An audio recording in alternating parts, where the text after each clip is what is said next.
Yeah, hello everyone. I welcome to our fourth webinar. This is our webinar on the topic of women and money management. So thank you for joining us, especially during your lunchtime. Now, before we go on, I'll probably just give you a very short introduction on what People Hive is. Because you know, say, People Hive, well, what are we? What are you guys doing? So I just pass on here. What we do is a lot of customized development programs, especially for leadership and culture. And also we have the culture and learning app and HR automation. So if you want to know more about what we do, I'm not gonna talk about it right now. I will leave our website in the link in our comments, and then you can check us out later. So doing for this Save My Sanity webinar, this is our fourth topic. And some of you here who have just joined us, we're going to ask what is this Save My Sanity webinar? Where did it actually came out from? Okay, I'm going to play a very short video, right? And to tell you about how we actually came out with this Save My Sanity initiative. So you can just check it out. I'm going to play the video now, yeah?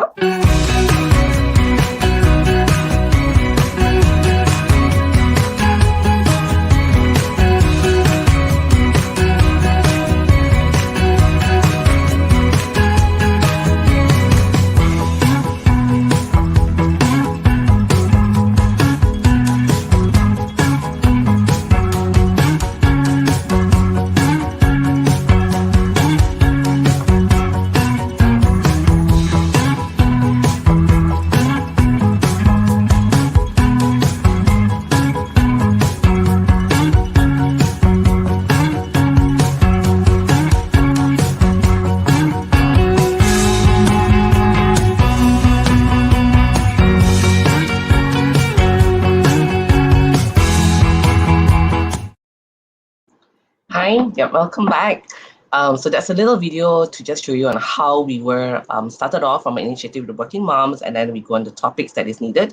And now is basically what we are doing. We're running all the webinars, the topics which is needed for everybody during these challenging times. So for this month, this is gonna be the last one, and then it's gonna be probably once a month. Now, before I move on as well, if you want to know, curious about the topics, later I will also post the link to all the survey results if you're curious on the Working Mom survey results that we did. Now, today's speaker, she's really a special lady. Her name is actually Fontaine. I'm going to bring her on in a little while. Now, she's actually a pharmacist. She has a master's in pharmacy, and now she is actually now a financial planner. Yeah, she was a former CEO of a pharmaceutical chain. She's one of the youngest CEO. She's really kind soul and really kind heart. She has done a lot of CSR. She's done a lot of Kiwanis and for the needy and NGO. And also last year she's actually organized a woman empowerment circle in Asia. It's called Awesome Circle. A lot of talks in empowering women. So I'm going to bring on Fontaine here. Hi, Fontaine. Hi. Yeah, thank you for having this talk, and spending your time with us and sharing all the tips. Yeah, it's such an initiative, Save My Sanity. A lot of working moms like us really need an outlet to learn more. Thanks, Chantal. And I think now it's not only working moms, I think the working fathers and even I noticed single people also having a lot of mental stress and everything else. And now today's topic is going to be on the financial stress and how we go through on the financial. Now, before I leave it to you, I'll probably let our viewers know on how that we're going to do the Q&A. I'm going to put in the link here. Let me just quickly put it here. So for any of the viewers here, if you want to ask any questions, I'm going to post it here. Especially any questions anonymously. I know that you may not want to have anyone to know about your questions, especially on financial. So the post here is a Slido. You can actually click on it. You can type in any questions that you want anonymously, and we will answer your questions after when Fontaine have finished on her part of the tips. All right. Is everyone okay? So Fontaine, without much ado, I will pass on this session to you. Right. And have fun. Yeah, thank you, everyone. So I'm Fontaine. I'm a financial advisor and also a working mom of 2 lovely girls. So when I catch up with my women friends, I often ask, how are you doing? I have not seen you for a while. And the answer is often, Fontaine, I have been so busy with life. Yes, true enough, women are often so busy as we play numerous roles in life as a mother, wife, daughter, boss, that our lives are almost running on autopilot. And when we were talking about our personal finance management, some of the women will tell me that I am so overwhelmed with life that I do not have time to think about this. Or they will say that I would leave it to my husband, or I'm not good at this. I'm not sure that I can even do this. The truth is, women are often under engaged with their personal finance despite wealth increase. The mental barrier is preventing women from learning what money empowerment can help them. So, in today's session, I'm happy to share about women and money management mindset. Before I start, allow me to share a bit about why do I want to share this with women and also some working men as well. As a pharmacist for the past 12 years before I turned to a financial advisor, I used to advise and dispense treatment to my patients. And throughout my service as a community pharmacist, I experience and see day-to-day stories of my patients. A real-life encounter that I encountered was with one of my patients who was a working single mother, a manager in her early 40s, and she has two children. She came to me and she was diagnosed with end-stage cancer. And she came to my pharmacy back then to refill her prescription medications. Even with her condition, she has to still continue to work to provide for her family, and she looked really exhausted and pale. And I asked her, aren't you resting at home, and why are you still working? She told me that she needed to put food on the table and to continue to provide for herself and also her family. As a woman, I felt so sorry for her. I helped my patients get treated medically during my past experience, but I also see how they died financially. And charity and donations can only do so much. And another experience that I have was I always, as Chantel shared, I shared a passion in volunteering. And I always loved to do volunteering work. And on one occasion, when I was volunteering at an orphanage home, I met a teenage boy around 13 years old. He showed me some information he had on his iPhone. And having an iPhone, it came to me that this boy might have came from a comfortable family before he ended up here. So out of care and curiosity, I asked him, what happened to you? He told me that he and his sister was just sent here like a month ago because his parents got into an accident and left them. He shared with me his dreams of becoming an astronaut. I smiled at him, but deep down, I know that his education dream may just be an uncertainty due to his current situation. These are realities and events of life. And it could have made a big difference if to not only to the women's life, but also the children's destiny if a proper financial planning were in place. So I strongly believe that women should be educated to plan for their financial goals in life as well as to protect their lifestyle, dignity, and ability to earn. So I left my career as a pharmacist, hoping to make a difference and plant a good seed in people of what I truly believed in. So in today's session, I will be sharing about women money mindset and some tips for all of us so that we can bring into practice at our daily lives. So why do women sometimes struggle so much with money management? Money often gives women a sense of security. However, with the day-to-day obligations, social media, and even working from home due to the pandemic, most women are just trying to keep themselves from being overwhelmed and come to the point that said that I have no time for this. During this state of mind, we end up burning a lot of energy worrying instead of working through things. And most challenges working women face are they are struggling on how to handle their personal and professional deep movement forward, busy accumulating wealth, and do not have time to look at the big picture. Although they acknowledge that it's important for us to do so, but they often felt stuck because there is a lack of access to educations or platforms out there to help them with their personal finance. So when it comes to women and money mindset, there are essentially two types of money mindset. First is what I call a fixed mindset, and second is a prolific mindset. The fixed mindset is where our mindset runs on autopilot of worry, fear, and anxiety. For instance, when we draw out money from the bank and when we look at the bank statement, we think to ourselves, we have this internal dialogue of, that's not enough, it's not enough, I'm not enough, where there is a lack mentality on what is happening.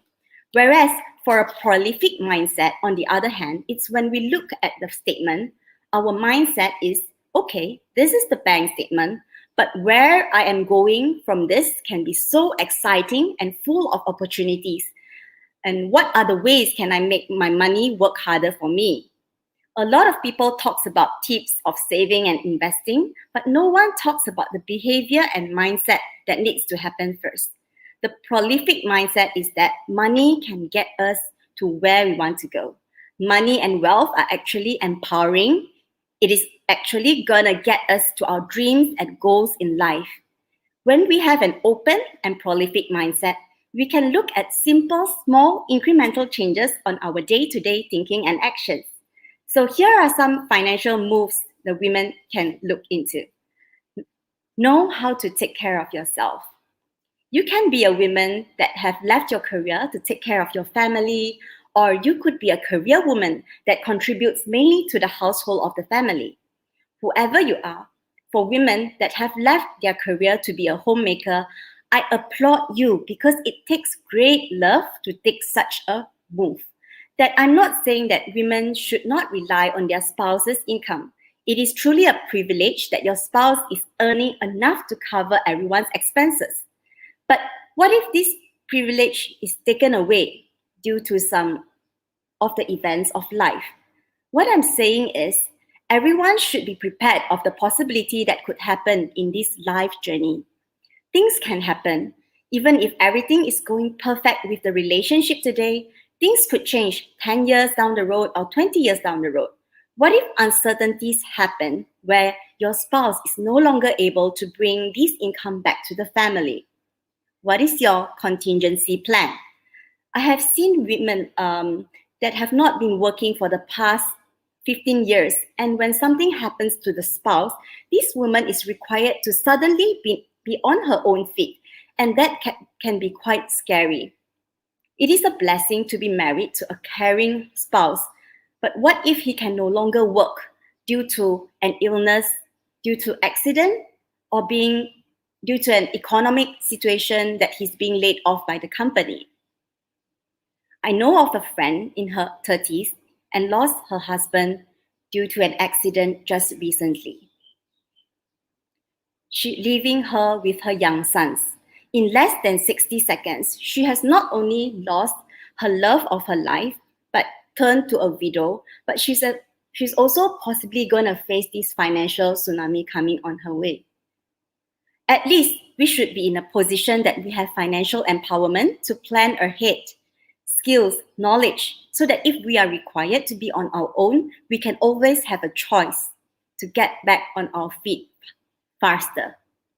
As for career women, our lifestyles are very much dependent on our income, which is our ability to earn. Whatever we eat, we wear, we live, is all dependent on our income. What if there are changes to this ability to earn? Will that mean that we have to then change our lifestyle and to compromise or even forget about the dreams in life that we have set to fulfill? How would you feel if that were to happen? Having a proper financial planning in place can protect your ability to earn so that you can move on with life with a peace of mind. I used to have a friend who is a senior manager in a company, and she is a single woman. She enjoyed a good and comfortable lifestyle until one day she shared with me that she's having constant diarrhea for a few months. Being a pharmacist previously, I immediately urged her to go for a checkup with the doctor. A week later, she messaged me and told me that she was diagnosed with cancer. After a few chemo attempts, she tried coming back to workforce, but her health condition really doesn't allow her to stand work stress. She was only in her 40s, and without working and being single, where would her expenses and her ongoing needs to continue to sustain with her life comes from? Also, most families nowadays have both parties bringing back the income to the household. What if one person's income is taken away? Would the other party have to absorb this portion to make sure the family expenses stay afloat? So, all in all, know how to take care of yourself from any possibilities of life, and that every person's unique situation requires a different plan to be customized. Number two, start scheduling time. Women schedule time for our hair, to see our doctors, to go to the restaurants, but we often overlook scheduling time to look at our own personal finances. We do our body checkup from time to time, but when was the last time we do a financial checkup to understand our current financial situation? So, shifting the way where we think about money, it would then give us the excitement to start checking in with our money and where we are actually doing quite well and which area could be improved. You may find a coach or an advisor to share with you how to do so while not affecting your busy lifestyle. There are places we can learn and start with small steps. A lot of people are stressed with the ideas that they have to do everything at once. Really, that's not the way. We are going to shift from struggle with money to success with money. Start with baby steps and start scheduling time. Determine your goal. At various life stage, we have different goals and dreams. For instance, to plan for a wedding, to own a new home, to have a child, or we may want to plan for our kids' education and then our own retirement planning. So we always hear the word begin with the end of mind. It is the same also for financial planning. It is therefore important to map out our current financial situation and the personal goals you are working towards. Then think about your financial habits and figure out a budget or a way to help you save systematically to keep you on track. Also, consider the magic of compound investing. When you plan ahead earlier, it is easier for you to achieve your goals. It is recommended that we start out by setting at least 10% of your income for savings and investment and 1/3 of our income for our retirement planning. For example, I deal with a lot of clients that want to plan for their kids' education. A lot of parents agree that education is the best way to prepare their kids to be independent in their life journey.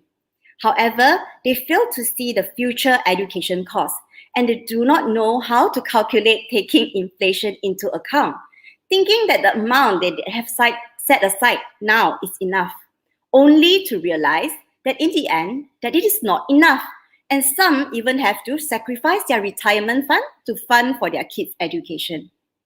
Through proper financial planning, we can work out the cost of studying today and we can work out the cost of studying tomorrow by knowing the cost of studying today.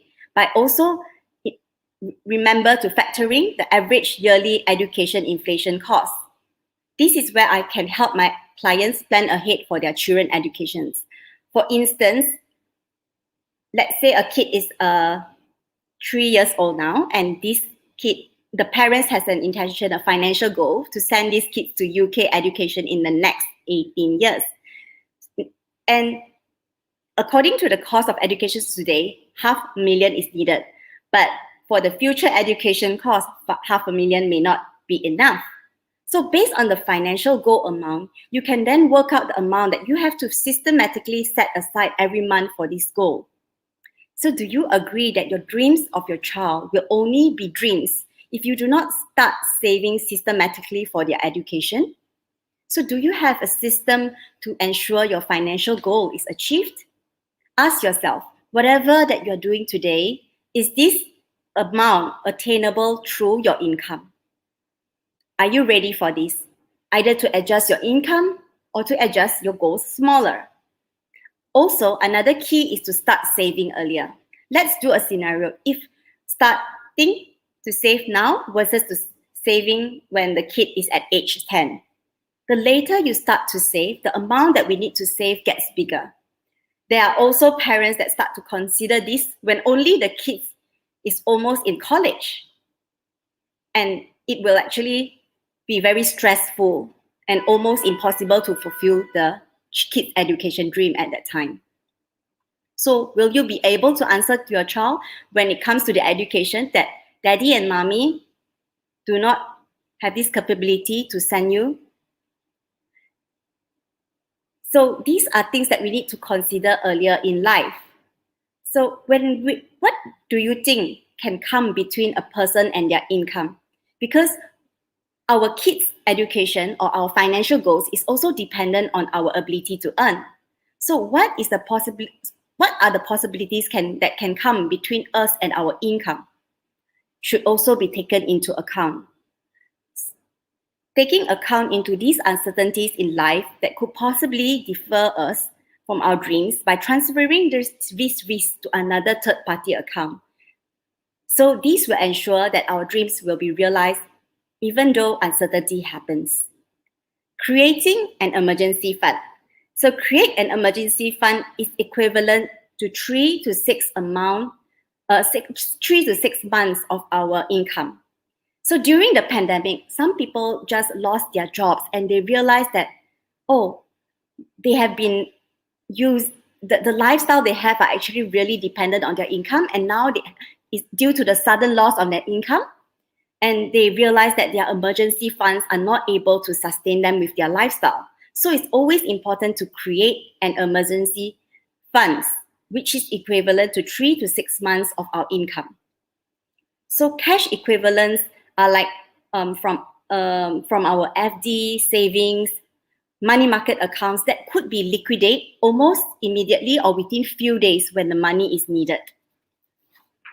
This involves also working out our personal finance management, personal finance statement, looking at our cash monthly inflow, which comes for active and passive income, and also outflow, which are our loans, expenses, and ongoing needs. When we talk about income, our income minus our expenses, it would be our cash flow. So based on our balance sheet, we can then also work out our basic liquidity ratio, which is the number of months the family household could continue to meet its expenses from its cash and cash equivalent assets, should there be no income. Or put it in a simpler way, means that how long can we sustain without an income? For instance, if I have a cash savings of 50,000 and I need 8,000 for my household expenses. So you would take 50,000 minus 8,000 of your household expenses, which will be equivalent to 6.25 months. Right? When looking into an emergency cash account, it is also important to consider whether this is for ongoing needs or for future needs. If a person permanently lost his ability to earn, then a 3 to 6 months of emergency fund would not be sufficient at all. Number 5, make your money work. When it comes to savings, there are 3 types of people. Some would choose to spend first and save. Some would save first and spend. The third type of people save and invest before they spend. So which are you? And which potentially will give you the better financial resources? When we talk about savings, it is important to consider the idea of investing to beat inflation, since investing makes savings use better.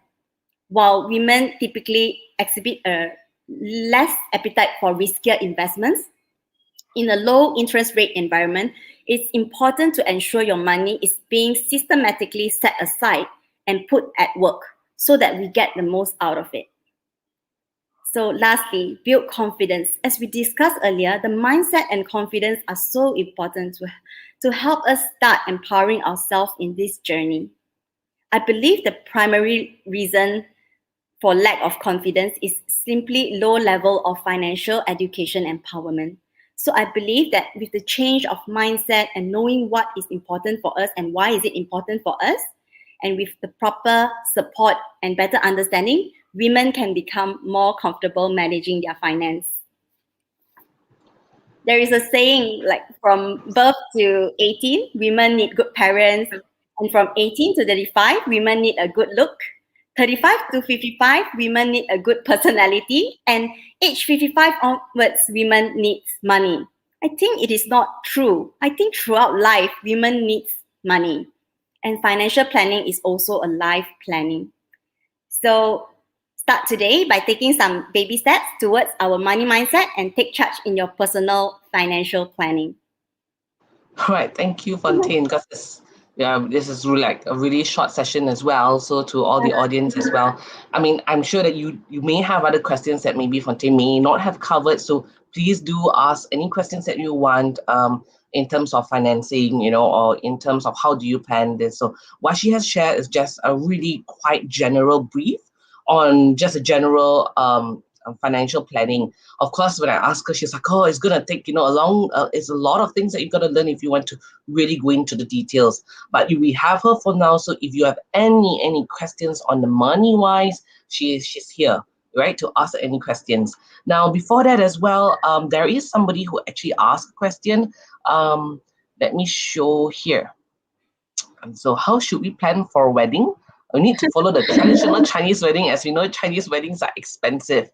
So yeah, could you answer? Would you have any advice for this? Right.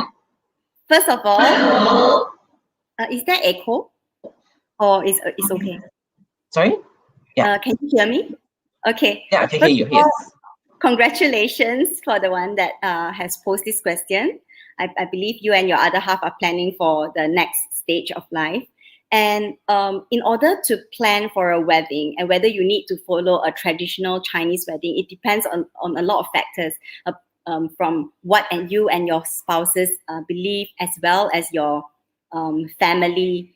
They always say that wedding is not about two person, but it's also about a family, right? So whether the choice is a Chinese wedding or English wedding, yes, you do need to set aside a certain amount to plan for this wedding. So you have to start by working out how much is the budget, what is your dream wedding like, and then constantly have conversation with your other half to work out what is your dreams, and goals, whether it's aligned and align on the budget and align on the things that so that by working it out in a budget sheet, it is better to it is easier for you to visualize that whether you want to adjust your goal or you want to adjust the way you can get these sources of income for the wedding.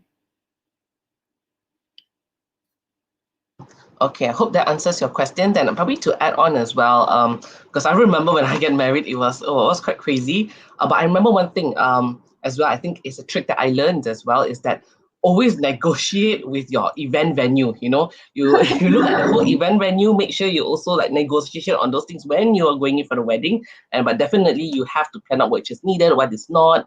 Have an Excel sheet. Yes.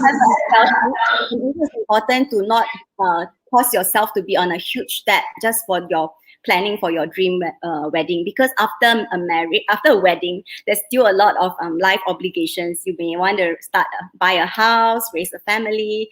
Yeah, that are also very important things to consider when you discuss this with your other half. Okay. And there's a few things that somebody else asked you as well. It's an anonymous question. In your opinion, should couples planning to get married join their finances, separate them, or practice a combination of both approaches after marriage? Okay.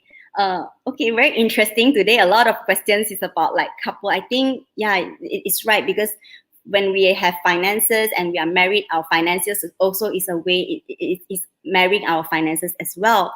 So it is still back to the, it's between you and your other half, like whether what are your dreams and goals, because you may share common dreams and goals, which is to probably send your kid to an ideal education that you want your kid to, and you have to work as a couple to list down what are your common goals together, and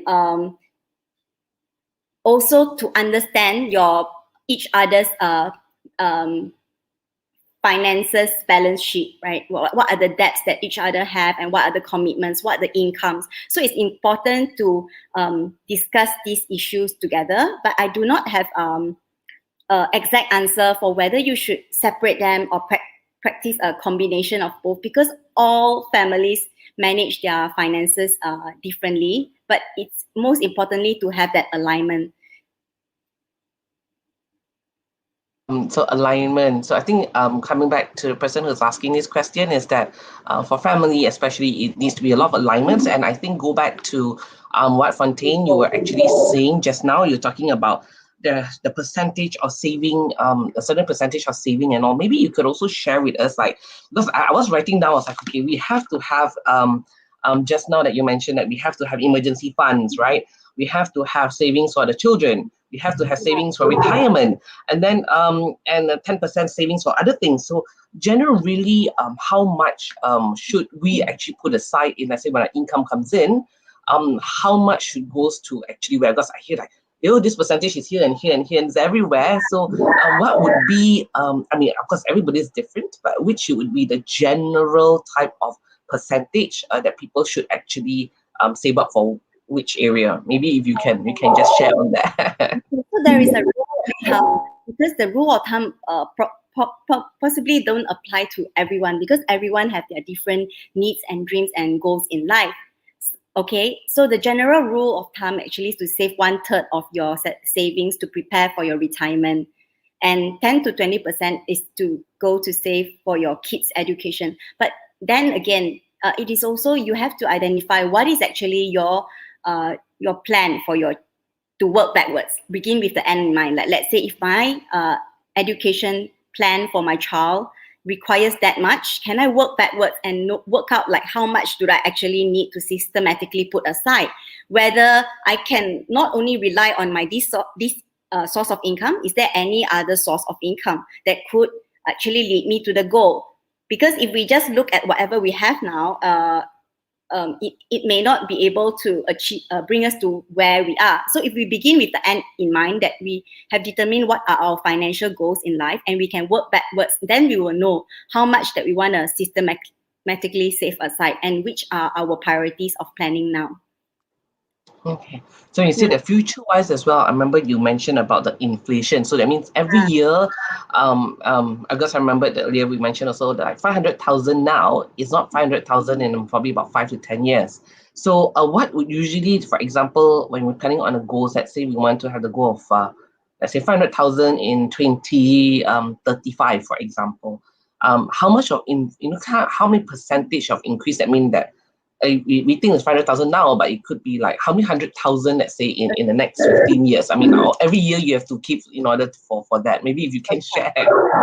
So it also, let me take an example, okay? Let's say if we are looking into children education planning, 500,000 today versus 500 versus 500,000 in 15 years later, because it's for the education planning. So we have to look into the average education inflation cost, which is around 5 to 7% yearly. So we have to take account into that inflation cost, which is, we can take 5 to 7%. We want to or take an average of 6%, and we have to factor that into our projections for the future education costs.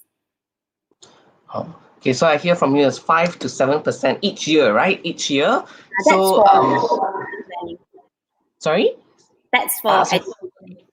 That's for education. So to any parents out here, or anybody who want to probably buy a Jaguar or Lamborghini, in like 5 to 10 years time, then it's the same thing, right? It's the same concept as well, right? That you have to put like 5% for every single year. So 500,000 now, actually it's minus 5 to 7% worth. That's your money next year. And there's also another question that actually came up as well anonymously. They asked on how do we want to make our money work? Is it to invest in shares? Okay. Ways to make your money work harder for you. There are a lot of investment platforms. Yes, share is one of it. There are also unit trusts, properties. So there are many ways, but do have a diversified, balanced portfolio. Okay, because a financial vehicle then can generate a higher returns than the inflation would be ideal. Yeah. So it's impossible to list down all the vehicles here, but yeah, I would recommend a balanced portfolio, and also it depends on your stage in life, because a person that is nearing retirement may want to have a lower risk uh, portfolio, and if a person is probably in the 30s or 20s, they can be afford to take a higher risk investment portfolio. But if we put all our monies just in our savings, and it's not even able to meet the inflation, that's definitely not making the money work for you. But then again, it's also still important to make sure that you have 6 months of cash equivalent in case you need the emergency fund. So that means that what I can hear from you is that to make sure that, depending on which age, we need to make sure that whatever that we invest in, shares or anything else, it needs to be preferably more than 5 to 7%, so that actually the money grows rather than the money like kind of decreases in value. Would that be right? Yep. And diversified. So others out there, don't just only invest in shares. Or what she's saying is that shares, and then there could be unit trust, there could be many other things. It could be fixed deposit or ETF. I don't know. I mean, that all the other things as well. This is what normally I would do as well, in different areas, so that if, let's say, something happens to one, you still have kind of security in the rest as well, right? There's also another one more question here that I'm going to just post it up shortly here, anonymously. It said about how do I encourage my elderly mom to develop an interest in financial planning? Wow. This person must be a very filial son or daughter, wanting to help the mother improve. How do I encourage my elderly mom? So first, you must understand what can make her interested, like what can make her interested in financial planning. What concerns her? What are her concerns? Because different people at different life stages, as I said, may have different concerns. For her, probably she has already done her obligations as a mother, and now she just wants to have a good retirement planning in her life. So you have to discuss like what is her dreams and goals in life, what is the things that she have not achieved or she wants to achieve, what worries her. Discuss with her, and all these will, after understanding this, then you can help her to protect her dreams and goals in life through a proper financial planning. But I think most importantly is to understand what concerns her and what matters for her in this stage of life. The little tips is that means that we always need to ask mom what she wants and what she wished for and what she didn't achieve yet. Yes. And that's why. So I hope that actually answers your question for the person that actually asking on this question. Now then basically we're gonna end actually soon, about 4 more minutes. Now, if for example that I would probably ask you, Fontaine, I mean you have been doing this for quite a while as well. What would be the tips? Any end tips that you want to have for any other audience out here, to especially during their lunchtime? And thank you for joining us during your lunch. is what would you want to say? Oh, sorry. Maybe if we need to put that, can I? There's another question that just came in, so let's try to answer this question. Yeah. Anybody have questions? You better start putting in the chats right now before we did a summary. Yeah, so this person said here, I'm starting to invest in gold or paper gold to bank. Is it a good idea? Invest a gold as part of financial planning?